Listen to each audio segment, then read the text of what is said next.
Halo, Assalamualaikum warahmatullahi wabarakatuh. Terima kasih untuk yang sudah datang ke channel aku. Kalau belum subscribe, tolong jangan lupa di subscribe, kemudian bunyikan lonceng, dan jangan lupa kasih like serta komentar biar aku makin semangat ya. Penantian dalam Cinta, episode 252. Gembira. Sela menatap wajah putranya dengan air mata yang terus menetes. Rasanya sungguh sangat bahagia ketika mendengar suara tangis putranya. "Terima kasih ya sayang." Rani mencium kening istrinya. Rasa bahagia tidak bisa diungkapkannya dengan kata-kata. Melihat wajah putranya membuat air matanya menetes. Sela tersenyum dan menganggukkan kepalanya. Rasa sakit yang tidak dirasakannya kini sudah tergantikan dengan rasa penuh bahagia. "Selamat ya sayang, menantu ibu memang sangat pintar, hebat, cantik, dan pastinya akan menjadi ibu terbaik yang akan mendidik dan membesarkan cucu ibu." Nina menatap wajah menantunya. Diciumnya kening Sela sebanyak 3 kali. "Terima kasih ya ibu. Meskipun ibu baru selesai melahirkan, tapi ibu tetap mau temani Ella." Air mata Sela menetes ketika mencium punggung tangan ibu mertuanya. "Ibu wajib temani Ella karena pengen langsung menyambut cucu ibu." Nina tersenyum. Dipandangnya perawat yang mengambil cucunya untuk dibersihkan. "Ibu Nina, Sela sudah bisa ditinggal, jadi Bu Nina boleh keluar dan istirahat." Dokter Ratna tersenyum. Nina tersenyum dan menggelengkan kepalanya.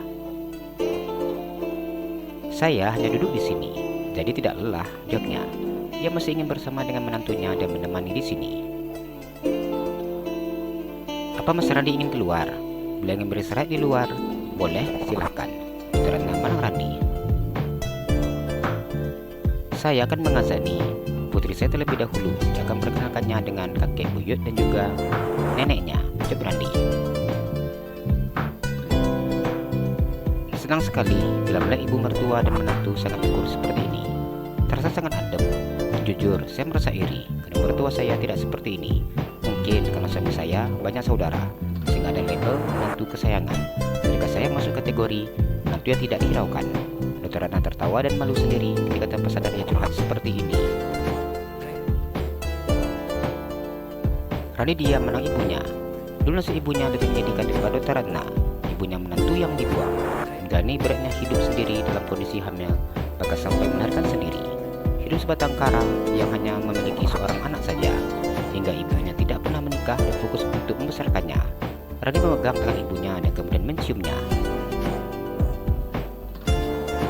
"Setelah melihat Ella melahirkan, aku tidak bisa membayangkan seperti apa dulu ibu memperjuangkanku," ucapnya dengan meneteskan air mata dan mencium tangan wanita yang sudah melahirkannya. Seperti itu seorang ibu melahirkan, dan seperti itulah caranya istri. Randi melahirkan anak dan memperjuangkan anak kalian. Jadi Randi tidak boleh menyakiti hati istri. Bila salah, ajari dengan benar, dengan penuh kesabaran. Karena kita manusia tidak pernah luput dari yang namanya salah. Jadi anak selalu menyayangi ibu. Nina tersenyum. Ibu Nina benar-benar ibu dan mertua yang sangat baik dan bijaksana, puji Dokter Ratna. Nina tersenyum menang Dokter Ratna. "Saya sudah melewati yang seperti Dokter Ratna. Mungkin Dokter Ratna jauh lebih beruntung daripada saya. Karena itu, saya tidak ingin menantu saya mengalami hal yang sama seperti saya." Nina mengusap kepala menantunya dengan penuh kasih sayang. Dokter Ratna sangat cantik, pintar, dan berpendidikan juga sangat tinggi. Bagaimana mungkin tidak bisa disukai mertua? Seharusnya mertua Dokter Ratna bangga dong. Sela ikut berbicara. Dokter Ratna tersenyum mendengar perkataan Sela. "Saya berasal dari keluarga yang tidak mampu. Orang tua saya hanya seorang petani, dan saya kuliah murni dari beasiswa. Untuk kebutuhan sehari-hari, saya bekerja di warung makan. Kemudian saya menjadi dokter umum di rumah sakit swasta. Di sanalah saya bertemu dengan suami saya, dan suami saya orang yang berada. Menantu dari mertua saya rata-rata anak pejabat, anak bangsawan. Mereka memang dari keluarga kaya raya dan terhormat. Tidak sama seperti saya yang berasal dari keluarga miskin. Karena itu, agar dipandang dan dihargai, keluarga suami saya harus susah memiliki pendidikan yang tinggi, hingga saya melanjutkan studi dokter spesialis kandungan. Namun tetap saja, apa yang saya raih tidak membuat mertua saya memandang saya, karena saudara ipar saya pendidikan juga tinggi-tinggi. Dr. Ratna tersenyum.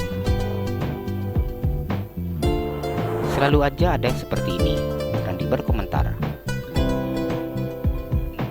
Dulu, waktu saya sekolah, saya paling senang bila diberi teman kelompok Johan, karena dia banyak duit. Dia memberi saya uang untuk mengerjakan tugas kelompok dan dia hanya tahu bersihnya saja. Karena itu, saya sangat kenal dengan dia. Namun, dia tidak akan kenal saya, karena saya siswa yang penampilannya mungkin paling jelek di antara yang lain. Badan kurus, hitam, bentuk wajah yang tidak terurus, kusam, dan banyak jerawat. Karena susah dan miskin, saya tidak sanggup beli bedak. Saya juga tidak seperti siswi SMA yang lainnya, berpenampilan modis. Baju seragam yang saya punya merupakan pemberian dari kakak-kakak kelas yang sudah tamat. Jadi terkadang bajunya kebesaran. Dr. Ratna bercerita dengan terus melakukan pekerjaannya. Walau bagaimanapun, Dr. Ratna tetap jauh beruntung dari saya. Saya hanya pendidikan taman SD, dan orang tua saya juga meninggal saat saya masih kecil. Saya hanya diurus sama nenek saya. Namun, sebab itu selalu ada hikmahnya Dr. Ratna. Dr. Ratna tersenyum menang-nina. Iya, saya memang jauh lebih beruntung karena memiliki orang tua. Saya juga memiliki suami yang sangat menyayangi saya. Saat saya disisihkan, dia selalu menghindari bertemu keluarga. Jika tidak terlalu penting, dia juga tidak terlalu sering berkunjung ke rumah orang tuanya. Paling hanya pas momen penting ketika lebaran saja ataupun menyambut bulan puasa. Karena dia tahu, bila saya ada di sana, saya tidak akan dihiraukan oleh keluarganya. Dia sangat menjaga perasaan saya. Senyum mengembang bibirnya ketika menceritakan suaminya. Di saat beliau sakit, semua menantu yang kaya dan sukses-sukses tidak ada yang mau merawatnya. Pada akhirnya, saya menantu yang tidak pernah dihiraukannya lah yang mau peduli dan merawatnya. Ulang kali dia menangis dan mengucapkan terima kasih kepada saya karena saya masih mau peduli kepadanya. Hingga akhirnya dia meninggal. Namun saya tetap senang karena di akhir hidupnya dia mau menerima saya. Sheila memegang tangan suaminya dengan tersenyum. Ella ternyata yang paling beruntung. Senyum mengembang di bibirnya. Melihat kisah Dr. Ratna dan melihat kisah ibu mertuanya, sungguh membuat dirinya bersyukur menjadi wanita yang begitu sangat beruntung dari sekian banyak wanita yang mungkin tidak diterima oleh keluarga suaminya. Iyalah Dr. Sheila yang paling beruntung. Punya suami ganteng, pintar, banyak duit, kaya raya, mertua baik, dan sayang sama menantu. Keberuntungan apalagi yang dicari, ucap Dr. Ratna. Randi tersenyum pada istrinya, setelah itu mengucup kening Sheila. Nina tersenyum menang cucunya. Ya ampun, kita keenakan ngobrol sampai-sampai dia nggak diingat. Nina mengambil cucunya dari tangan perawat yang selesai membersihkan bayi berwajah tampan tersebut. Sheila tertawa ketika mendengar ucapan ibu mertuanya. Nina mencium cucunya terlebih dahulu, menciumnya pipi kiri dan kanan secara bergantian, kemudian kening. Alhamdulillah, nenek diberi cucu yang sangat tampan. Jadi anak soleh ya cu. Nina kemudian memberikan cucunya kepada ayahnya. Randi tersenyum. Bersyukur ia sudah terbiasa menggendong bayi, karena sudah belajar menggendong adiknya. Hingga sekarang, sudah tidak merasa canggung lagi ketika menggendong putranya. Ini merupakan anugerah terindah dalam hidupnya. Saat ini, ia sudah berubah status menjadi seorang ayah. Diciumnya kening pipi kiri dan kanan putranya terlebih dahulu. Setelah itu, barulah dikumandangkannya azan di telinga putranya. Setelah mengazaninya, Randi meletakkan putranya di samping ibunya. Diciumnya dulu dek, soalnya abang membawa keluar, biar adek bisa selesaikan di sini dulu, jelasnya. Sheila tersenyum menatap wajah putranya, diciumnya pipi putranya yang berbaring di sampingnya.